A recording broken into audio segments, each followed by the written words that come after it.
జై కిషన్ ఓజా సార్ బద్రిని ఆపండి, మా ప్రిన్సిపల్ సార్ మా కళాశాలనే ఉండేలా చూడండి అంటూ విజ్ఞప్తి చేసిన అధికారి ఘటన లక్షపేటలో చోటు చేసుకుంది.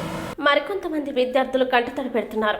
మా ప్రిన్సిపల్ మాకే కావాలని నిరసన వ్యక్తం చేస్తున్నారు. వివరాల్లోకి వెళ్తే మంచిర్యాల జిల్లా లక్సెట్టిపేటలోని ప్రభుత్వ model degree PG and teacher educational కళాశాల ప్రిన్సిపల్ డాక్టర్ జై కిషన్ ఓజా గత 6 ఏళ్లుగా ఇక్కడ ప్రిన్సిపల్గా విధులు నిర్వహిస్తున్నారు.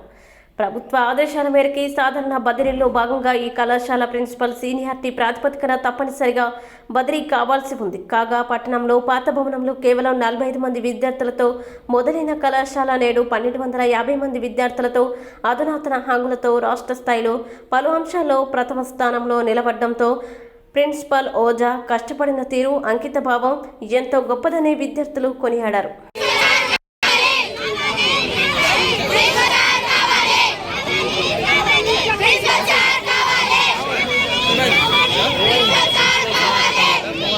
2 సంవత్సరాలు ప్రైవేట్గా ఉన్న హాస్టల్ మా ప్రిన్సిపల్ సంస్థలో సొంత డబ్బులతో మా సార్ వల్ల విద్యార్థులు ఎలాంటి భారం పడకూడదని సార్ డబ్బులు ఒక నాలుగు దగ్గరికి వెళ్ళి మాకు ఇప్పుడు శాంక్షన్ చేపించారు.